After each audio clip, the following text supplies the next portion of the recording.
Well, I think the benefits are cross-section here. I mean, it benefits all children, and but definitely there is research. There is research to support that these children need it even more. I mean, especially if they're from high density urban areas that they may not have, they're going home to an apartment and they, go to school and they're inside a fenced in pen. So there is definitely research to support it. There's tons of research. There's so much research that sometimes I'll get on to the Ryerson Library and in my own work be researching something about outdoor play, and it's study after study after study after study after study.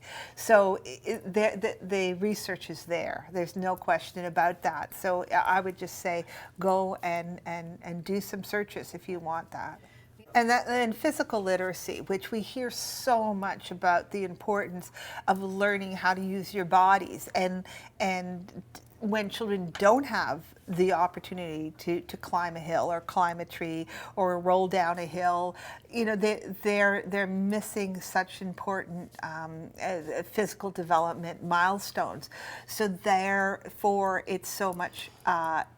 It's so wonderful when a teacher, a kindergarten team makes this as an important feature of their program and make sure that the kids get that. Because you can, even by bringing in large movable loose parts, so if you don't have access to a hill, you can create something that the children can climb up and jump down from, so that you know that this is important.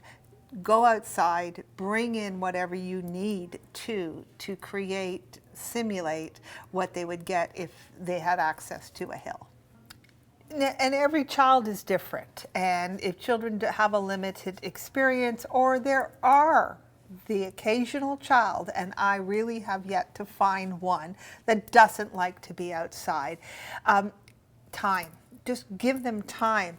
And I spent 3 days with a kindergarten group in Markham, and we took them out every day.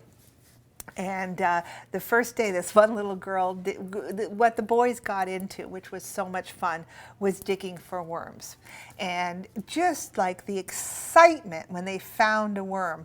And after the 3 days, they kept going, and their teacher sent me a picture, a photo of this one little girl that I had connected with. And, so we were trying to ease her into it a little bit. But so a few days later, I got an email with a photo of this little girl holding onto a worm.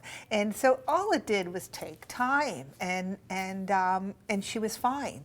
So when we label children as that child has no experience or that child doesn't like it, we're doing them a disservice. So let's give them the experience and give them the opportunity and the time.